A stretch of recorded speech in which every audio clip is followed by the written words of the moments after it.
Good morning, good afternoon, and good evening to all of you. This is the webinar number 5 in the online Asian Development Bank Sanitation Dialogue of 2021. Welcome. As you are coming into the meeting, please notice the welcome slide. There are just a few details there to help you have a comfortable and enjoyable meeting. Since we have so many people on the call, it's not possible to do personal introductions, but I would like to acknowledge the diversity of groups who are present and joining us today.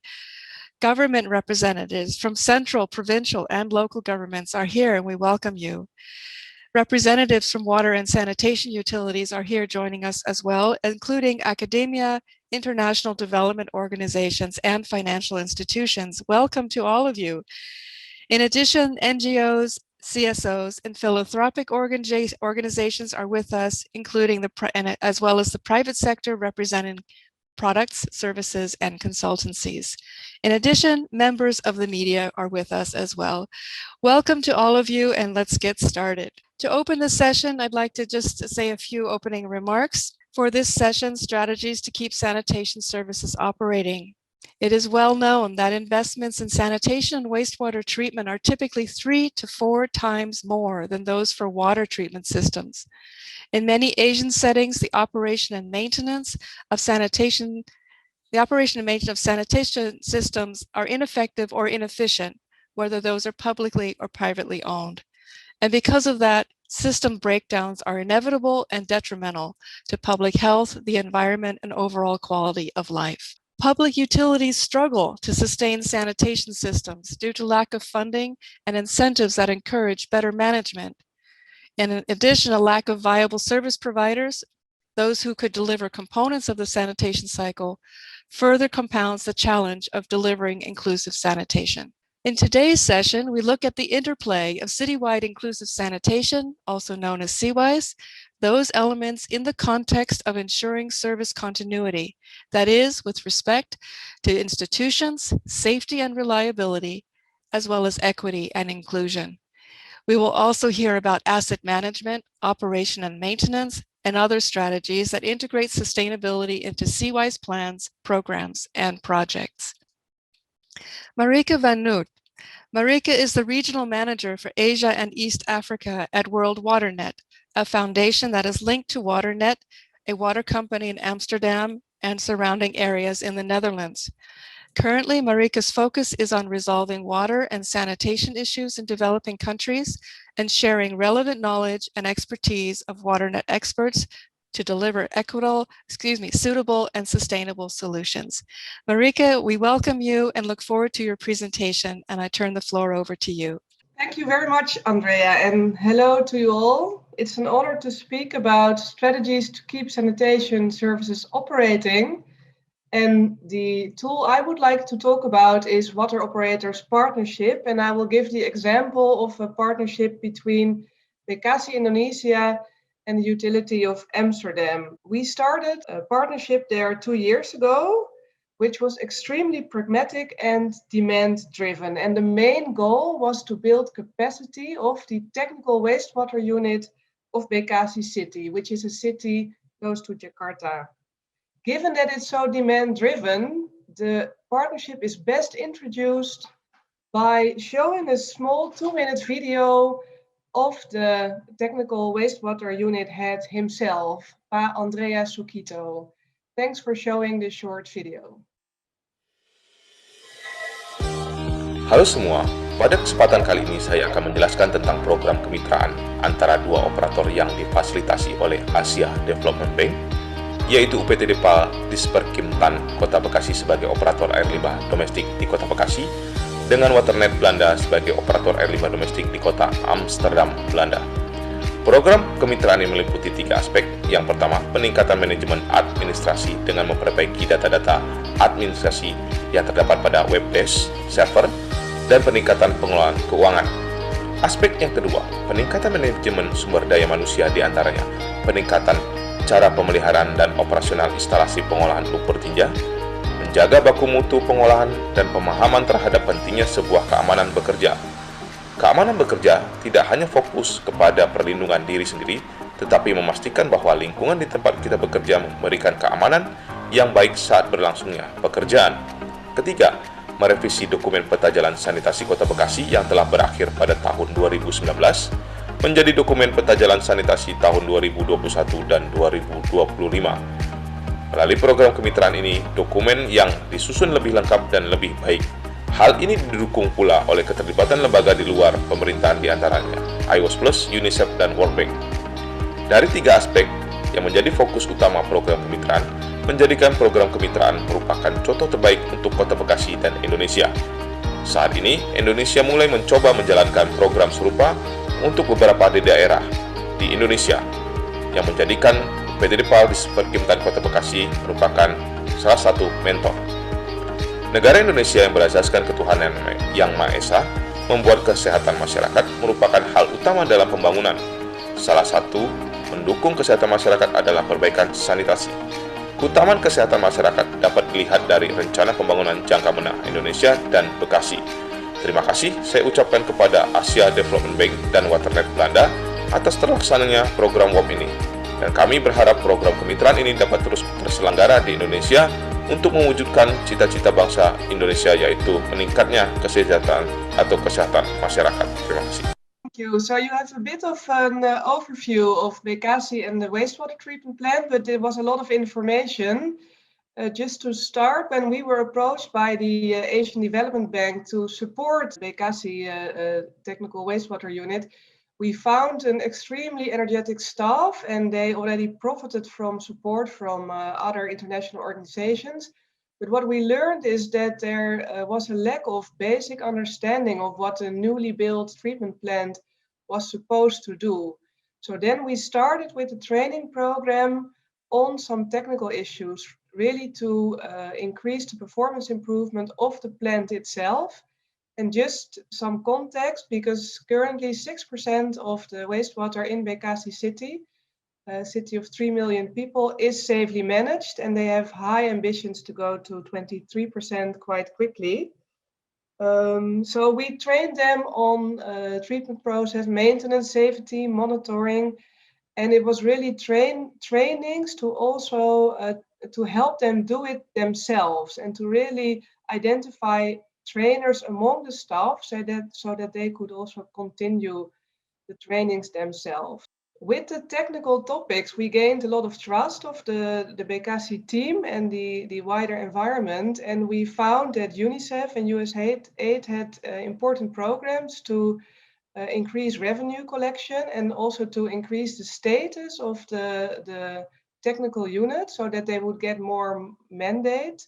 So we supported this, and together we drafted a roadmap with the Bekasi team for the next 5 years.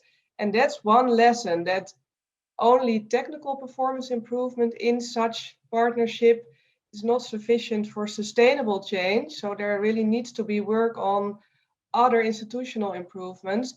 And we found with the experience in Amsterdam and in other partnerships, we were well able to deliver on that. And just to give an example, because such partnership doesn't have to be a big thing. It's not costly, it's not a big investment. It's just being there, listening carefully, repetition, and training.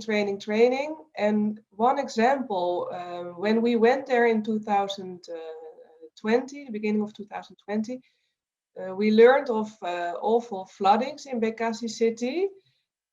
And via WhatsApp contact, we also saw that they did a tremendous job in cleaning the plant really quickly. So they were up and running after a couple of days' time and able to receive the septic sludge from the city again. Here you see a picture of the flooding itself. When we arrived with our technical experts 1 week later, my colleague saw that the effluent was not looking how it should look like at all. So we noticed that the bacteria in the plant were actually gone. They disappeared due to the flooding, and the technical team was not yet aware of that. So the trainings for that week, we changed them to ensure that they were able, also in next flooding occasions, to start up the plant again, not only cleaning it, but really check if it was doing what it should do. And this, fortunately, there were other floodings, but this was a very effective training, and now the team is able to do that themselves. We also noticed that in the COVID pandemic, it was very well possible to train on distance with WhatsApp videos and online seminars. So that's very promising for the time to come. So maybe already to recap, because we were present in Bekasi for a bit more than 2 years, but we really saw this as a very good example where peer-to-peer knowledge exchange between technical staff from one mentor utility to a mentee utility is really key in improving the capacity of the sanitation services. We also saw in this case particularly that the partnership, if it's sufficiently long and flexible and demand driven, that it really can deliver. Of course, there is no one size fits all strategy, but this is often with the two technical teams. If there is flexibility, there are so many ways to make it work. So we would really recommend this as an additional way for sustainable sanitation services. In this case, technical performance improvement really was the key and made the entire team and also the hierarchy in Bekasi trustful of what we were doing, so that we were allowed to support with a roadmap, but there could be other ways in other partnerships. And finally, this WOP really worked very well because of an energetic and excellent head of unit of Bekasi Wastewater Technical Unit. And that's something that we really found from the start when ADB approached us, but it really was a key success factor during the 2 years. So we were lucky with that, and we are really thankful for that as well. And we hope to continue to support Bekasi further, so that also, and that's what you saw in the video, Bekasi is able to be a mentor for other cities on Java and Indonesia. Thank you very much, and happy to take questions in this session, but also via email later on. Thank you very much. Thank you very much, Marieke, for your presentation on the Water Operators Partnership at this time, and for kicking us off today. Thank you very much. At this time, let's go to our next speaker. I'd like to introduce Andrés Hueso. Andrés is a senior policy analyst for sanitation at WaterAid. He provides strategic leadership to WaterAid's global sanitation research and advocacy agenda. Current areas of interest include rural sanitation approaches, gender and sanitation, sanitation workers, and the sustainability of large sanitation systems. Andrés, we welcome you, and I turn the floor over to you. Thank you. Thanks for having me. I'm going to cover two key elements in keeping sanitation services operating. The first is the role of sanitation workers, and the second is the sustainability of large sewer sanitation systems. So the first one is on the health, safety, and dignity of sanitation workers, and is based on the report that appears in the middle of the slides that we produced in 2019, jointly between the World Bank, the World Health Organization, the ILO, and WaterAid. And it also has some images that are part of a virtual exhibition that you can see at the right of the slide with the link also, that puts face to the stories of sanitation workers, and you can hear their voices telling those stories themselves. And the picture on the left can allows you to imagine some of these stories that are quite moving. So when we are talking about sanitation workers, we define them as those that are operating the sanitation chain, those that are dealing with fecal waste along the sanitation chain. And for the report, we focus primarily on those emptying pits or emptying septic tanks and transporting the sludge, and those also cleaning or maintaining the sewers. And sanitation workers are a key element of, as I was saying, of keeping sanitation services going. So they are critical to get the CWIS. They're one of the pillars of the citywide inclusive sanitation, but it's often a very overlooked element. So this is something that we wanted to reverse. So to do that, we did this review, as I mentioned, and we categorized some of the challenges and risks that we faced along 4 categories, and starting with health and safety. And we found that there is a big exposure to toxic gases and chemicals for these workers, and also they work in confined spaces. So those all are risk elements, and there are lots of instances of physical injury, illness, asphyxiation, and death. It's difficult to quantify this because of the lack of evidence on this topic, but it looks quite worrying. This is compounded by, on the social front, by stigma, persecution, and discrimination. Many times this is associated, especially in South Asian countries, with caste or with religious minorities. And also there's this low profile and people not wanting to let others know that that's their work. So lots of instances of people working at night and not even their families knowing what they are doing. This in many contexts doesn't even pay well. So poor pay, job insecurity, no employee benefits or health insurance. And I think underpinning all of this, there's very weak or unfavorable legal and institutional framework. So there are no laws or regulations protecting the rights of the workers, or where there are, they may not be implemented. And also, there are no unions or associations, so they struggle to get their voices heard. And this is linked to the fact that there's a very high levels of informality within the sector, which we saw that compounds all of these problems. So when you compare the situation of formal and informal workers, both have these four challenges and risks, but when they are informal, it's much bigger.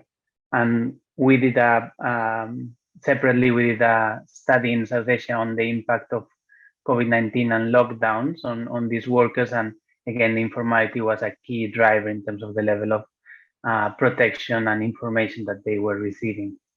So we also looked at good practice, and we saw some examples of efforts to acknowledge and formalize the practice of addressing occupational and health risks through provision of PPE or extension of health services to sanitation workers, some efforts at regulating and enforcement or at promoting associations and unions, or also offering alternative business opportunities, especially where this is an inherited and demeaning job.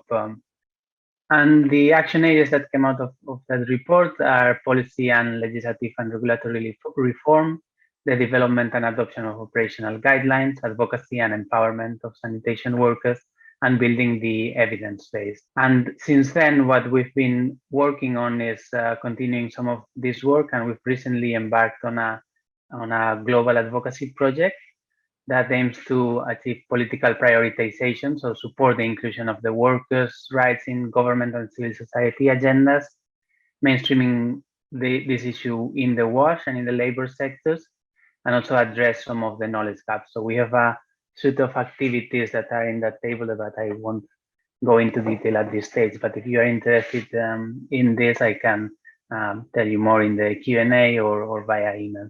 So the second area that I mentioned I would cover is the sustainability of large sanitation investments. And this started after I saw in some of my work, I saw a couple of instances in Asian countries, by the way, where there were wastewater treatment plants that were not functioning and that has received lots of investments and even received more investments and still didn't fix the functionality. So I was quite frustrated seeing that, and I thought, is this white elephant an anecdote, or is this the elephant in the room, and how important this is in terms of investment? So we started a desk review trying to answer those questions, and the first answer was like, yes, this is actually very relevant. Like if we look at official development assistance, which is what we have numbers for, but also what drives most of the investments in this large sanitation system, we see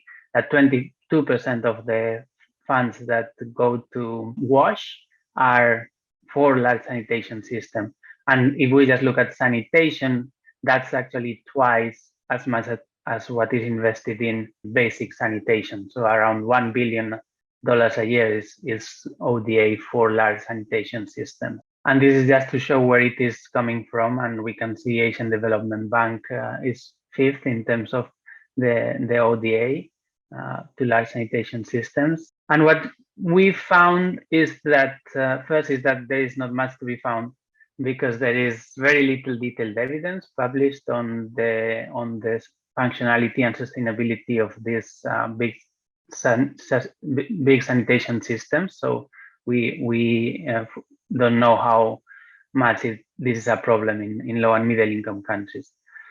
While we didn't have this rigorous figure, the review detailed many examples of wastewater treatment plants that were built but never commissioned, or that were taken offline after a few months, or that maybe were operating but continually overloaded or underloaded. So only 10% of the wastewater that was designed to reach the plant is reaching, for example. And it is unclear, as I was saying, how prevalent the problem is. That the best we can do, or we could do, was looking at multi-plant studies, so those that include at least 10 plants, but the quality is very mixed, and some of them are quite old. But these are some of the figures from very, very high levels of plants not working to most plants working well. Or for example, in India, 54% of the plants were operating poorly in that study, and in Vietnam it was 33% that were not operating well. So what are some of the causes of the problem? Well, we see lots of upstream issues, so problems with the sewers, resulting in too much or too little wastewater reaching the plant, or it being really unpredictable. But the key issue also is inadequate operations and maintenance. So for example, plants are switched off because the electricity bill is too high. And we also saw that the technology choice and the design, so at the beginning of the project, that was not taking into account this operation and maintenance. So it was making it more difficult then to operate and maintenance. So poor choice and design. There were also institutional constraints that were going beyond the investment, like the lack of political priority or the lack of recurring finance, and also capacity and systems for operation and maintenance that were inadequate. And also the fact that donors were focusing on new construction or rehabilitation, and not so much on operation and maintenance. And if we look a bit at behind or underneath those immediate causes, we see like some incentives or motivations, like the professional preference of those involved in the design for expensive and inadequate technologies, and also political incentives and vested interests that favor big infrastructure projects, but not necessarily favor their adequate maintenance and sustainability. And that's both at the government level and at the donor level. And finally, there's also limited citizen scrutiny, because those that are with sewers are unaffected, and those that are affected are outside of the city, so they are not paying tariff, they are not voting in that city necessarily. So there's this mismatch in accountability line. So in terms of response needed, we think that we need to make good practice the norm. So the review revealed some examples of good practices like WOPs, as the previous presenter shared, and other initiatives, but they were quite anecdotal. So how to make this good practice the norm. But there is overall the need for a shift in paradigm. These big urban sanitation investments are many times seen as infrastructure operations, and we think they should be seen as service operations. So who are we trying to serve, and how do we make sure they receive a service sustainably, and then walk back and decide the technology at the end almost. There's a need for institutional reform more broadly, and also for strengthening the capacity of local institutions to deliver and maintain these services. And finally, as part of we've been discussing in this dialogue, to embrace the CWIS approach. So move beyond just off-site, but also look at the whole chain. So from transportation or conveyance, treatment, and make it really a holistic approach centered around the services. So that was all from my end. Happy to answer any questions. Thank you so much, Andrés, for your presentation. We have some good questions coming in from our participants. I'd like to start. We just have 5 or so minutes for a few questions to each of you, Marieke and Andrés. So I'd like to start with a question the same question to both of you. And it is, at what stage of the project or planning, development, construction, operations, does the engagement with start for both the WAP and for water aid? So I'll start with you, Marieke. What stage does the partnership start in your case? Yeah, thanks. Yeah, given that water operator partnership is demand driven, it really depends on the demand of the receiving utility. In this case, the ADB approached us because they learned that Bekasi had big ambitions and they were considering support there. So that was in 2018. But there's never one perfect timing to start. There's always need for capacity building, and it could start at any phase of the improvement process.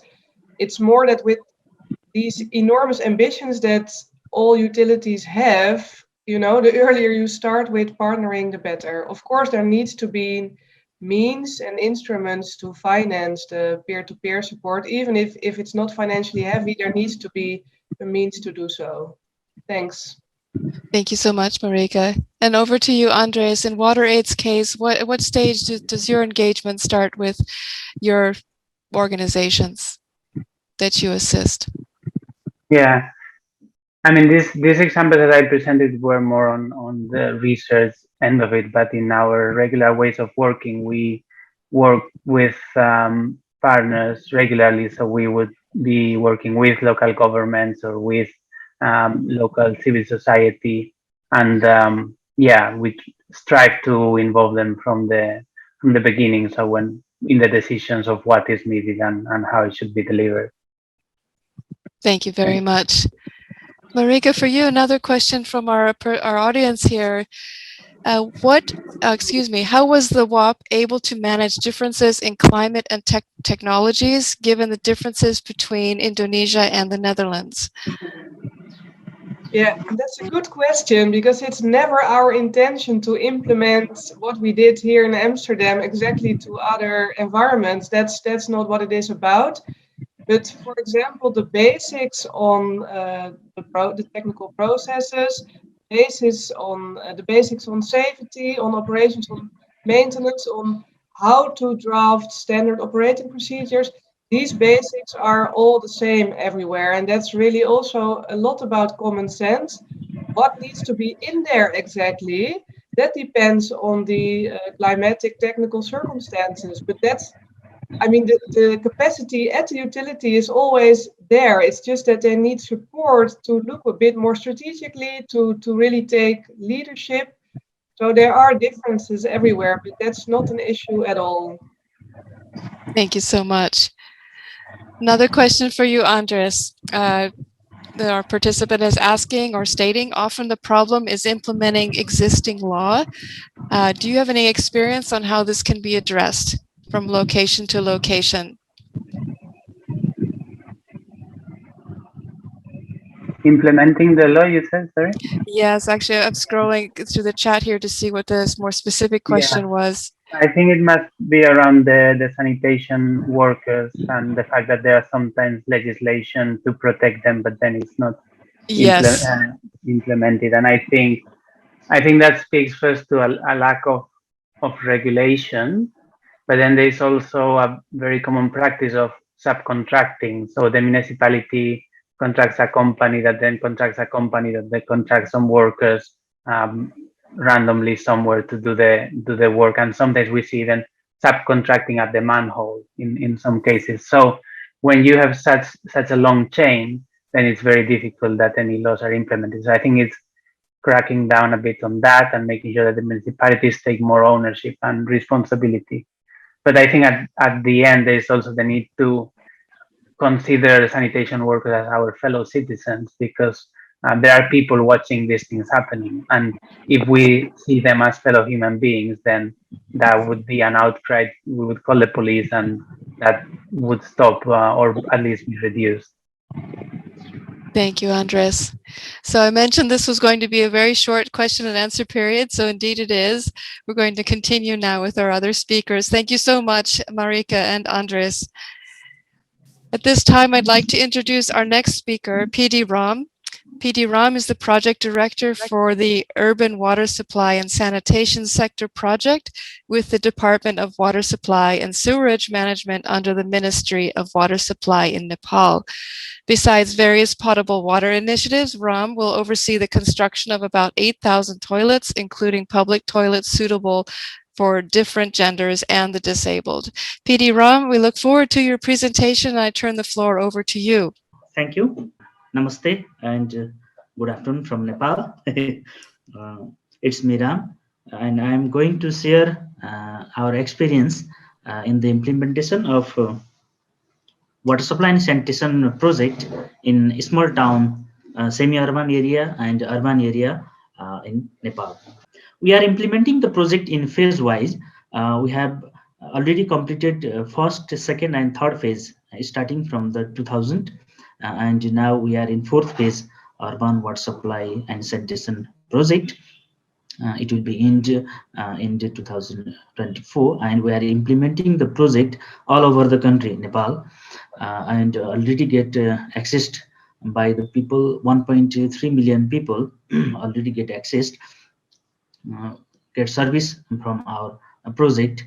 And in the right part of the slide, you can see the implementation modality of the project. The project is under the Department and Ministry of Water Supply, and we have also some regional project management offices and town development fund, TDF, who provide the loan to our water users committee. Yeah, this is the cost sharing modality of our project. We have conducting the sanitation services and water supply services, sanitation project and water supply project. In sanitation project, 85% of the total cost of the project is contributed by government, central government, means provincial government, and remaining 15% is contributed from local government, municipalities in the sanitation services. And in water supply project, 70% of total cost is contributed from province government, and remaining 30% is contributed from water users association. Among this 30%, 20% amount is provided loan from town development fund, TDF, and 5% is cash collection, upfront cash collection from the each household of users. 5% is collected from each household of the users before implementation of the project. This is the responsibility of its stakeholders in the project. Project management office is responsibility of PMO is planning, management, and implementation, and procurement, quality control of the project. And town development fund, they provide loan, the water users association, 25% loan, 25% of total project cost they provide loan, and water users committee repay their loan from the tariff. And water users committee, they can collect 5% cash, upfront cash from the water users committee. And they also, water users association and local government also involved from the very beginning of the project, from the planning of the project, and they are also involved in the construction phase, and in operation and maintenance they also involved. After completion of the construction of the project, we hand over to the water users association. We hand over the project to the water users association, and they operate the facility. They use the facility, they operate the facility, and local government is the guarantor of a loan of 25%, and they also project is the project ownership is obviously to the local government in respective area. And we have government policy is one household one tap in water supply project, and one household one toilet in sanitation. And we have program, that OBA program, output based aid, that is leaving no one behind from the access of water supply and sanitation, so that poor and ultra poor or vulnerable group also can get access in the water supply and sanitation services in the project area. So we provide a subsidy for the construction of rehabilitation of toilet, household toilet, to the poor people, and also we connect the tap in free of cost to them, and we also provide them some livelihood training for the tariff, for the payment of tariff. We provide livelihood training to the poor household group from the OBA program. You can see here photograph. We are discussing some this OBA program with the people and tap connection and toilet constructed through this OBA program in different project in our project area. Yeah, we have constructed from our project. We also constructed some decentralized wastewater project and fecal sludge treatment unit also. Here is one example of we have constructed fecal sludge treatment unit in the eastern part of Nepal. We have constructed it with the collaboration of local government and also involvement of water users association. Water users association involvement means they only coordination part, but the I already mentioned that 85% of the cost is borne by government, provincial government, and remaining 15% from the local government. This is one of the fecal sludge FSM project we have constructed, and it is in good operation now. We think we have running the project in successful way in the evaluation of government and other donor partner also. So key factors for this success is our project is in demand driven and criteria based selection, that we have collected the demand from the different water resource association, different local government, and we prioritize, we evaluate their demand, and we examine, we send some expert group to the project area and then evaluate their necessity and other things, and we prioritize the project. And also involving the cost 5% directly from the water users committee and 25% from loan part of town development fund. It obviously increase their ownership, and it will help the sustainable services after the completion of the construction. And output based aid is help living known behind the sanitation and water supply services. Yeah. And also we have a grievance redress mechanism in different level, so that we can solve some social issues in the project area, not come to the upper level. We have formed grievance redress committee in project area, water use committee level, in local government level, and different level, so that many problem will be solved in the local level. And also we have some regular monitoring to the project, and these are the key factors for the success of our project meeting. I already mentioned that the policy we have taken is one of the successful demand-driven policy, and also cost recovery and cost sharing, co-financing modality, and participatory approach, also sharing with the community. We also go to the community, present our modality, present our design in the to the community, so that after construction of the project, our project will be address their problem or not. We discuss to them to fit the area. We also discuss to them, and we make an agreement. First of all, we make a MOU with the community and the local government, and then we make a financial agreement, loan agreement with the TDF and other stakeholders. TDF, local government, PMO, and water users association, and also we make an agreement with the water users association for the operation and maintenance of the project, and it helped to sustainable services of the project. And water users association collect tariff, and they repay the loan and maintain and operate the services. And this is the long journey of our project since 2000 to till now, and still we are moving. We are in implementing the successful project from 2000. We can see the Leknath in the first construction in 2000, around 2000 to 2009, and still we are constructing the several projects in the same modality. It is, we think this is the our journey is in sustainable water supply is continue now. So we have achieved 3 awards in 2019 from ADB, and thanks ADB, and this is one of the successful project, we think so. I share my experience to all of you. That's all. from my side. Okay, thank you. Thank you so much, PD Ram. We thank you for your presentation on output-based aid.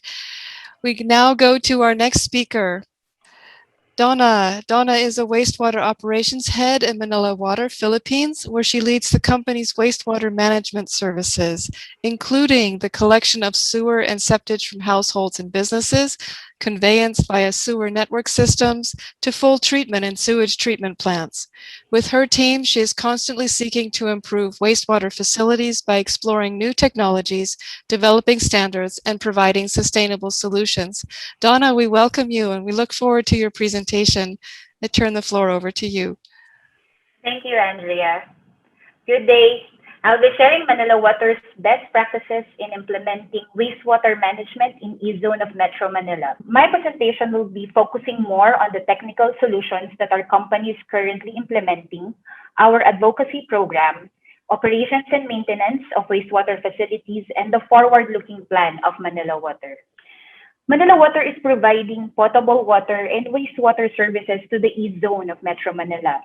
In 1997, when we took over the concession area as part of our PPP agreement with the national government, the status of wastewater service then is very poor. Only 3% of the population is covered with sewerage, and sewage was treated in one functional facility. Our dislodging services then, or what we call siphoning of septic tanks, were done to those households that are not connected to sewer system. Way back then, the major source of pollution were coming from the households. In the 24 years of operations, we are still encountering challenges when it comes to wastewater management. Manila Water is very aggressive in terms of expanding its sewer coverage. So we will be building more facilities, we will be laying massive sewer network. With that goal in mind, we need to acquire about 100 hectares of land and right of way to build our treatment plants and to lay our sewer network. Given how densely populated Manila is, that's really a very challenging task for us. Another challenge is customers are averse when it comes to wastewater handling and services. They often perceive it as dirty and inconvenient. We are still faced with a lot of establishments and industries that are disposing their untreated wastewater into our collection system or sewer network that will eventually end up in our treatment plants that disrupts our treatment process because of its high quality or toxicity. In Metro Manila, there are still former settlers who are obstructing waterways and oftenly defecating our water body. Lastly, COVID-19 pandemic is still present and has adversely impacted our operations.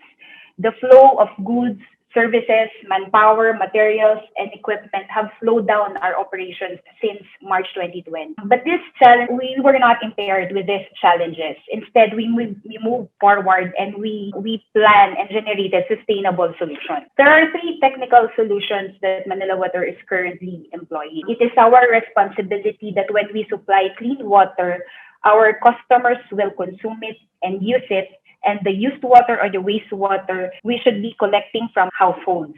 So the first technical solution is the separate system. Used water or the used liquid stream from households, kitchen, sinks, we are collecting, and this wastewater directly discharges to our municipal sewers. Another system that we are currently implementing, combined sewer drainage system. So in our experience of separate systems, we encounter challenges in terms of laying pipes in Metro Manila, where it is very traffic, highly populated, and where there are narrow streets. So Manila Water adopted the combined system as an alternative means to collect sewage that will eventually be captured from the catchment area. So our wastewater from the network system are then conveyed to lift and pump stations that will eventually transfer our wastewater to a sewage treatment plant for full treatment. Another solution that we are currently doing is the non-sewered system or the dislodging operations, wherein we are siphoning the septic tanks from households. For those communities without dedicated sewer lines, we are siphoning their septic tanks every 5 years. The septage then goes to a septage treatment plant. In a wastewater facility, sewage and septage are fully treated. This will be subject to series of physical processes to remove garbages and grease. These pollutants in the liquid stream will then be the food of our microorganisms. This is what we call the biological process. We are utilizing activated sludge to remove the pollutants. Effluent then is being discharged to the nearest water body, and the biosolids will be hauled out by a source service for further treatment and will be used as soil conditioner. We need to complement our technical solutions with awareness campaign program. Our advocacy flagship program, Toka Toka, was founded in 2012 in partnership with ADB and ABS-CBN Foundation. It aims to educate, influence, and engage individuals and organizations to do their toka in Filipino or share to help rehabilitate our waterways.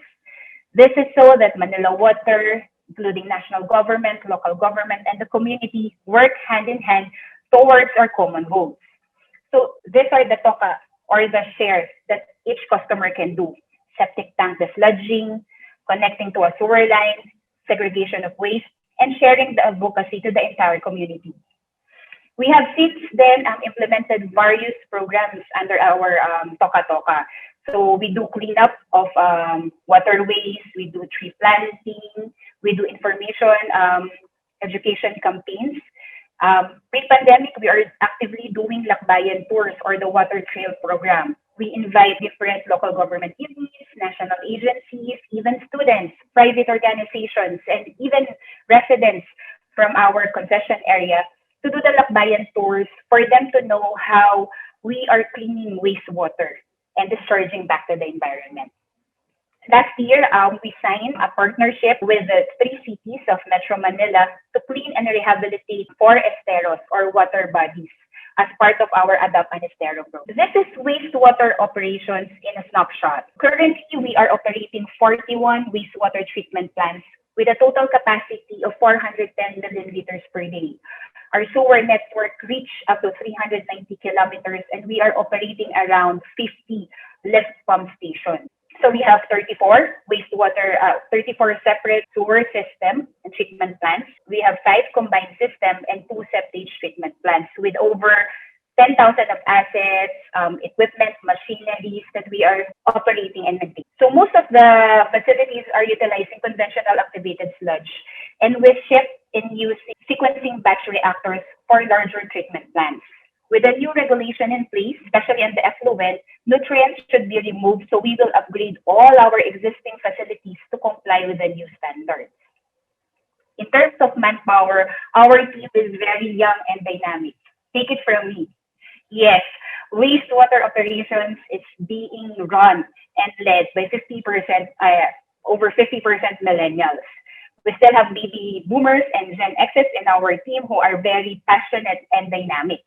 And Manila Water, our priority is safety, and so our treatment plants are 100% safe workplace. Wastewater costs are 3 to 4 times expensive than water. In Manila Water, we do not stop in finding means to become more efficient and reliable. Our operating costs consist of over 30 items, and we have outsourced services of consumables and services. So we initiated various efficiency programs to complement our operations, and these are some of the following initiatives. So we are using more cost-efficient screw and turbo blowers and renewable energy to save on power costs. We are utilizing other dewatering technology to save on hauling of biosolids. We integrated instrumentation and automation in our system. Our team is very active in developing applications that will increase productivity. And we are trying to culture efficient microorganisms to aid us in treating pollutants in wastewater, especially now that a new regulation is in place. So we continuously drive for efficiency in our operations. So these are some of our wastewater facilities in the E-Zone. Marieke North is the first biggest combined sewer drainage system in the Philippines. It is 100 MLK in capacity and serves 500,000 population. FTI septage treatment plant is one of the septage treatment plants that caters the southernmost area of Metro Manila. This plant receives both septage and sewage from commercial complex. Ilugin STP is the next biggest STP of Manila Water. This facility will serve 650,000 population in the cities of Pasig and Quezon City. Olandes STP has won a Project Innovation Award in in 2010, 2 years after its completion. It withstood the flooding caused by Typhoon Ketsana and was able to operate immediately after the flooding subsided. So another great partnership with the national government agency and Manila Water is the Taguig North STP, which is a 75 MLT wastewater facility. This is the largest separate system we have in Manila Water. The facility is underground, and we convert the space on top as a community park there. So wastewater coverage in E-zone of Metro Manila has improved greatly since we took over the concession in 1997. From near 45,000 population served in 1997, we are now serving 2.14 million population in terms of sewerage. We built 5 times more sewer network as a form of wastewater conveyance and built 40 wastewater facilities more for full treatment. We increased our capacity 1,000 times to ensure treatment of more wastewater. In terms of non-sewer service or sanitation, we started with 56 households. In 2007, we created or we built 2 septage treatment plants to ensure treatment of septage. And now, on an annual basis, we can dislodge 180,000 households per year. Currently, we have served almost 3.5 million of population in E-zone. Okay, so moving forward, Manila Water will expand its wastewater and sanitation services. We will be building 10 more sewer network system and facilities serving the entire E-zone of Metro Manila, and we will be increasing our capacity by 300%. The master plan is underpinned by robust asset management plan to ensure service continuity. Lastly, Manila Water remains committed to its mission to create an exceptional customer experience in the provision of water and wastewater services that are sustainable and vital to health and life. We will undertake necessary investments in providing citywide inclusive sanitation to the entire E-zone. And lastly, it is vital to establish partnership with local government units, national government agencies, regulators, and communities in gaining commitment and in successfully implementing our wastewater programs. That ends my presentation, and thank you. Thank you so much, Donna. We appreciate your presentation and the insights you've just given us. Also, big hearty thank you to all of our speakers. You have stimulated quite a few discussions here on quite a few questions in the Zoom chat, and I look forward to posing these questions to you. So if the events team could bring all the speakers onto the screen, that would be wonderful. And while they're doing that, just a few notes to our participants. Just mention the survey, a feedback survey that the events team will be posting in the Zoom chat. We invite your feedback on the event so that we can improve this event and future events. And we thank you for your feedback. It will only take a minute to answer. The other thing to mention is that many of you have been posting resources in the Zoom chat. We thank you for that. Those resources will be posted on the event website under the CWIS Knowledge Hub, where you can find them after this webinar. And with that, let's get started on the questions. There are many questions. I'm going to start by posing a unique question to each one of you, and then we'll dive into a series of questions that all have to do with financial viability. So starting with you, Marieke, here's a question from a participant. Does the Water Operations Partnership remain active through digital communication given COVID restrictions, and have you had a positive experience with the use of digital technologies on this and other water operation partnerships? Thanks. That's a very important question. What we see, we have more than 20 partnerships around the world, is that online communication works well, and particularly when there was a start before the pandemic, because then there was already trust and relationships. But of course, we see that everywhere where we work, online communication is improving as well. So we have a lot of good examples where we are able to convene with webinars. Also, like this is a big event, but with smaller events, it goes very well.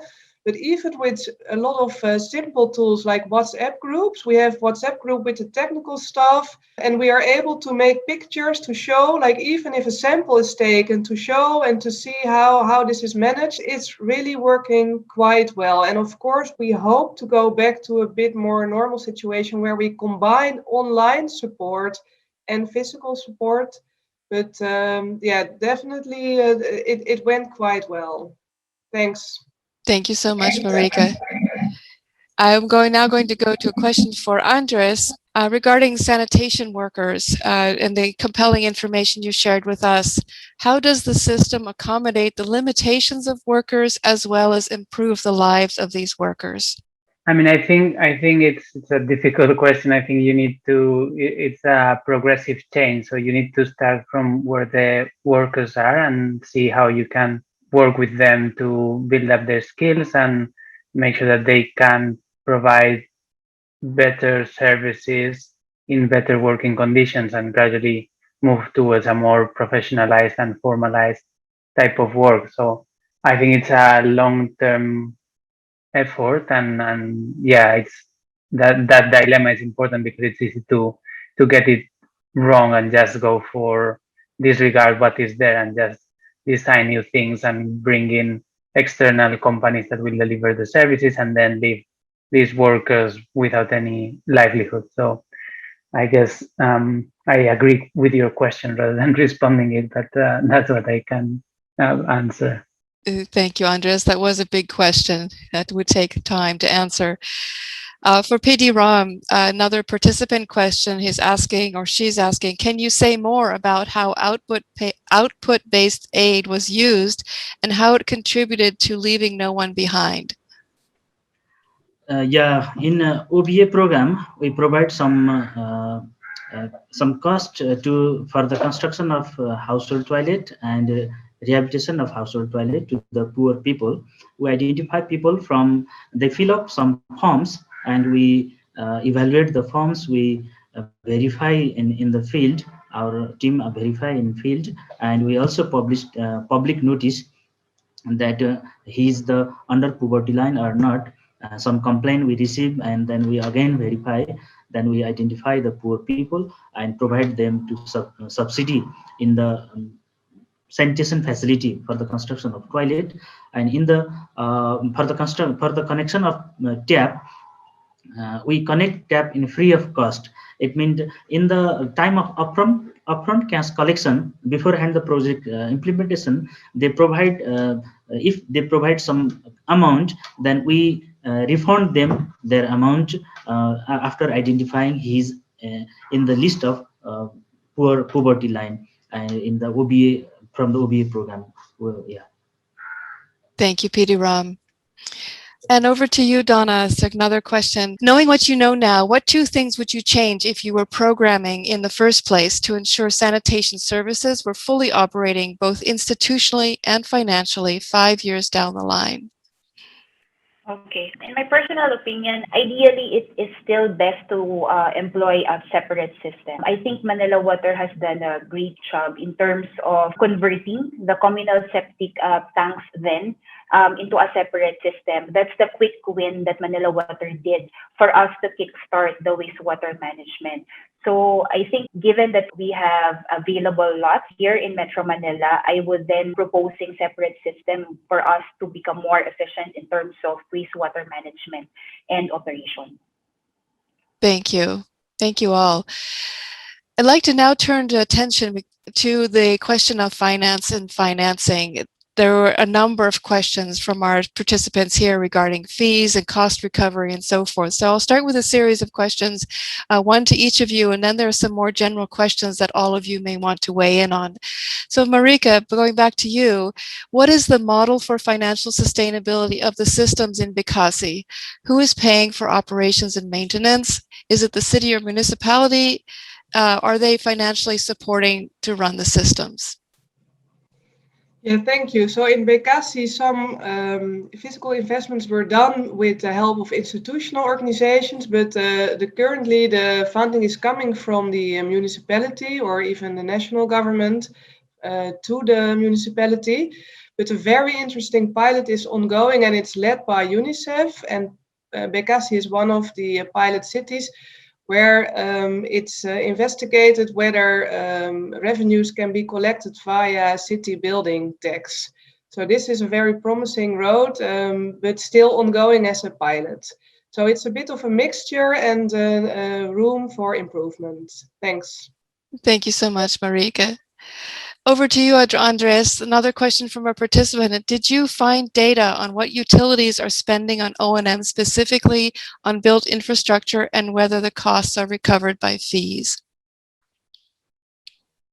We didn't look into that detail. It was like quite a quick test review, so we couldn't dig into those databases. Okay, thank you. For PD, let's see here. For PD, yes, for you, what is the plan for cost recovery for the projects you mentioned, specifically for O&M costs? We have already implemented 3 phases of the project, and we are receiving the loan repayment. They are water users committee, water users association. They are repaying the loan to the town development fund. So no any additional plan. It needs no any additional plan. They repay the loan from the water tariff, collection of water tariff. For the payment of water tariff to the, if we are concerning about the poor household, then we also operate some livelihood program, and other capable household can pay the repay the repay the loan, and obviously from they generate the fund from tariff, and then they repay the loan to the town development fund. Thank you, PD Ram. There's a follow-up question here, perhaps related. Is there a reason why there is no contribution from Water Users Association in cost sharing for sanitation? Yeah, thank you for the question. In sanitation is a concern of upper level than the personal level. Water supply is personal concern, so we our modality contribute from each household. For the sanitation system, we think that it is a concern of environment, so it is not only the concern of household. So we it is better to provide contribution from local government. So we 15% is contributed from local government. Thank you very much. For Donna, could you please share your view about the policies that govern tariffs, both for those connected to the network and those for septage management methods of treatment to use, and sludge reuse and or disposal? Okay. For our domestic customers, we used to collect what we call sewer charge or sewer fee. However, we already do not implement it. So our connection to sewer system is already free. But in terms of sanitation, that is already imputed or part of our water tariff. Thank you so much. Okay, let's open it up to some questions for all of you. There's several good questions that all of you may want to weigh in on. I'm not going to go to each one of you. If you would like to respond, just raise your hand. That's the way that I'll know that you'd like to that you have something to say on the question. So the first question that you may want to answer is, how do we recover costs for O&M when customers on the whole don't have ability or willingness to pay? Is financial sustainability only possible with subsidies? Donna, perhaps I'll call on you first if you'd like to, from your perspective, just to start us off on this question. Okay, yeah, Andrea. As a concessionaire, we are submitting our service improvement plan to our regulators or to MWSs. Then we'll be having then a series of reviews with them, but the tariff will be finally decided on by our regulator. Great, thank you. Thank you very much. Anyone else like to weigh in on this question of how to recover O&M costs when customers on the whole may not have willingness to pay or ability to pay? Yeah, thank you. Okay, I'll get to all of you. Go ahead, PD. In case if some household they don't want to pay, if a project in serious condition, means in the operation condition, and either provincial government or local government will support, obviously support. But in our modality, we consult with the community from the beginning of the project. So in our project, not so much problem is occurred in our project. That type of problem is not occurred in our project. Thank you. Marieke, then Andrés. Yeah, it's a difficult topic, the willingness to pay. What we often see is that there is willingness to pay, and I think what also Donna presented, that these advocacy programs, they always need to be there to really explain the benefit of improving sanitation, that it's a long-term benefit for everyone. And in the end, there will be ways to materialize this willingness to pay. It won't be easy, but I think with good communication and advocacy program from the start, that this is really necessary to build on this and to go this difficult road. Thank you, Marieke. Over to you, Andrés. Yeah, I mean, I think the question is not whether we need subsidy or not. It's like, how do we achieve the financial sustainability? And I think it's a mix of incomes, and you can have you can have tariffs, but you can also have taxes, which is a way of subsidizing in the end. And I think we need to take into account the equity element of it. So in that sense, it makes sense to have some sort of public system that pools resources. You can call it subsidy or different ways. But if you are thinking that tariffs and market-based mechanisms will be enough, even if it's enough, it won't be fair, because you will have people paying much more for maybe on-site services as compared to off-site. And we are subsidizing different parts already without acknowledging it. So I think that we need to look at it from a holistic way and say, okay, this is the service that we want to provide. It is a public service because it's in everybody's interest that sanitation is properly managed. So how do we make sure the different pieces are well covered, everybody is served equitably, and where do the funds where should the funds come from? Thank you, Andrés. So it seems possible. It's just a matter of how in certain situations. I see we've lost PD Ram. Could we bring PD Ram spotlighted back in, please? Join the group. Okay, thank you. There you are. Let's go to a different topic. The pandemic has changed everything for people all around the world. And so we have a pandemic-related question here. With the pandemic, can you further improve wastewater quality levels? Are you monitoring if there is prevalent virus in the wastewater, and how are your operations modified or changed by the pandemic? Who would like to start us off on this question? Yeah, in our case, not so much serious, and almost our project team almost vaccinated from the COVID. In the early time, our government is prioritizing the water supply workers, so not so serious in our case. I think you're finished. Okay. Donna, please go ahead on the pandemic-related question. How have things changed for you? Yes, very much for our operations. Actually, when the pandemic started last year, our company implemented very serious safety protocols, especially for operations, because we really cannot work from home because we have wastewater facilities, sewer network, pumping station, and even water supply assets to run. What we did really is to enforce this very serious safety protocols from our management. Immediately when I learned that there are some searches stating that COVID-19 can be present in wastewater, we immediately stopped collecting influent from our treatment plants. And then we increased the dosage of sodium hypochlorite as part of our disinfection. Then we implement misting sanitation very frequently to our wastewater facilities. And we ensure, even pre-pandemic, we ensure that our operators, even the plant managers, and all working in our wastewater facilities have adequate personal protective equipment. Thank you, Donna. Just thinking about the personal protective equipment, that seems like an improvement over before.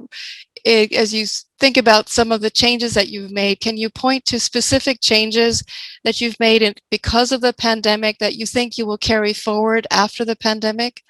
Well, for now, I require all our personnel in our facilities to wear face mask and face shield and social distancing, and to even before we are practicing really frequent hand washing to prevent transmission. And we do not anymore, well, our facilities now are working in a skeletal workforce. So most of our operators are staying already, and every 2 weeks we let other team to come in so that the stay-in personnel can go home to their families. We really strictly monitor the movement of our people and even their health condition or status. Thank you so much, Donna. Marieke, you had raised your hand. Please go ahead. Yeah, thanks. I would like to bring in an opportunity because of COVID, and that's, I mean, in Amsterdam, we started already in February last year with monitoring COVID presence in sewage as an early warning additional tool, and now we are piloting that in Nairobi, Kenya. So it is not nothing to do with Bekasi for now, but it's really an opportunity for wastewater units to also support the health decision makers in their cities to deliver information. And this is, of course, common practice with other diseases. But I think for COVID, it's really an opportunity to gain experience here and to take a strong position here for wastewater utilities to contribute to the mitigation of the pandemic. Thank you so much. Just to make sure we're not leaving you out, Andrés, would you like to comment on the pandemic question? Have anything has changed, especially perhaps with regard to the large-scale sanitation systems you discussed, as well as the sanitation workers situation? Yeah, I mean, not so much on the large system because we are not following that thoroughly, but on the sanitation workers, my colleagues from World Trade in South Asia region, they conducted a quick study at the point of lockdown, looking at what the situation was for sanitation and solid waste workers during that time. So how the restrictions were affecting them, how much information and protection they were able to access during lockdowns. And yeah, I've pasted the link in the chat box, but it was quite interesting to see how some of the vulnerabilities and risks that were highlighted at the beginning were exacerbated in this situation, and also how the stigma played out when people were locked down and these workers still had to go sometimes door to door to collect waste. And yeah, so I just pointing to that resource. Do you think there are any long-lasting changes or awarenesses that have been created by the pandemic for sanitation workers? Yeah, I think time will tell. I think there is an interesting shift in many cases that I think globally we are valuing more explicitly the role of frontline workers like health workers and so on. And I think in many instances this has been extended to sanitation workers, so an increased appreciation and value given to the critical work that these workers provide. I want to wish that this translates into a longer lasting change in terms of both the stigma, but also the value we place, and then the increased protection should follow. So I'm hopeful, but we will also be trying to push that narrative to consolidate that. Indeed. Thank you very much. So we have just a few minutes left, and so I'd like to circle back to a few questions we haven't captured yet. There's one for Donna here, and we have one of our audience members asking, is the scheduled desludging of septic tanks every 5 years, is that sufficient in relation to operations? Is there a law, and is it mandatory for households to empty their septic tanks? Well, ideally, they have to empty their septic tanks at a very so frequent. Based on our experience, every 5 years is the sufficient frequency before a septic tank overflow. This is based on actual experience, and if the septic tanks of households are properly designed based on implementing rules and regulations in the Philippines. Thank you. I'd like to go back to Marieke too. There was a question about the role and responsibility of each member in the water operators partnership. If you could respond to that, please. Yeah, that's a broad question. Maybe just a reflection on, of course, these partnerships really depend on personal relations, like all the work that everyone who's listening is doing in sanitation. It's so much about individual leadership at each level. And that's really what is very nice in the partnership with Bekasi, that you really see the level of connection between the technical staff from Amsterdam and from Bekasi is extremely strong. So they really speak the same language, even if we sometimes need an interpreter. So at every level, there is linkage, there is the same ambition, and we just need to emphasize that as an important point of our work. Maybe a general answer, but I hope it reflects a bit, the spirit we all need to continue. Thanks. Thank you, Marieke. A question for Andrés, back to you briefly. Regarding safeguards and standards that are in place to protect sanitation workers, if those are imposed on employers, on their employers, do you think that sanitation workers will be better protected? Well, I think that as we've highlighted, this is a complex problem. So if you try to have simple solutions, they are unlikely to work. So if you just focus on standards and pushing them down the line, then it may just drive some of the practice underground. So I think what we're seeing is that you need holistic solutions. Yeah, okay, you can do regulations and try to enforce them, but at the same time you have to provide training and maybe provide support for people accessing those resources, especially the more informal workers, and then you have at the same time to work with the users or with the citizens so that they are also willing to pay the fee that would support that, and also not accept some of the practices that they currently see. So I think it's a multi-pronged approach. You cannot just do one of them, because then it won't work. The system will adjust to carry on as it is. Thank you. To PD Ram, this question here regarding output-based aid model. If there are no structured community organizations, how was Nepal able to organize those small town communities to make use of output-based aid? We have some consulting teams, and also we have some regional level offices to access to the community. Also mobilize some social mobilizer, other some enumerators or some other personals to access to the community for the OBA program. And also we collaborated with the municipality, also local government also. Thank you very much. And Donna, we'll give you the last question here to close us off here. We're curious to know what prompted Manila Water to employ different systems, and what were the criteria used to select which areas will be sewered and which will be dealt with through septage management. Oh, okay.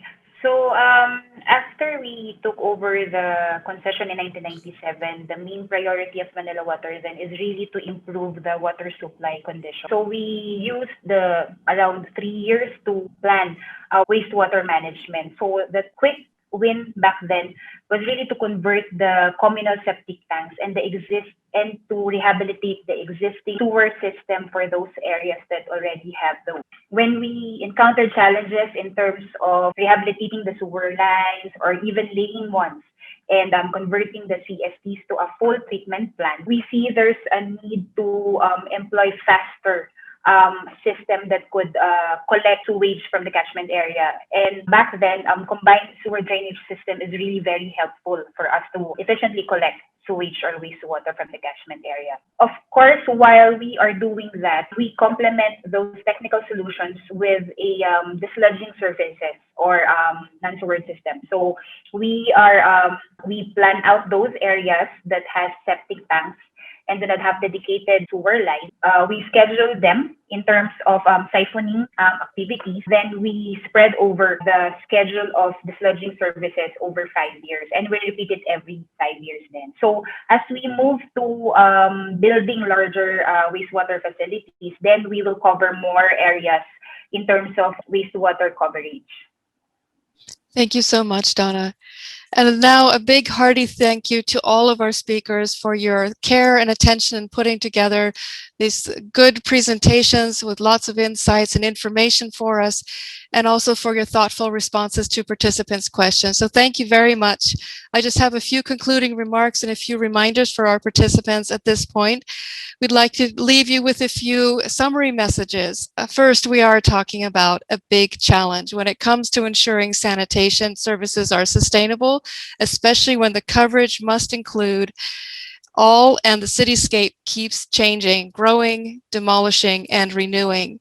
And second, we have to understand the consequences of system failure, the importance of having 365, 24/7 sanitation services that must be widely understood by politicians, policymakers, and utility managers.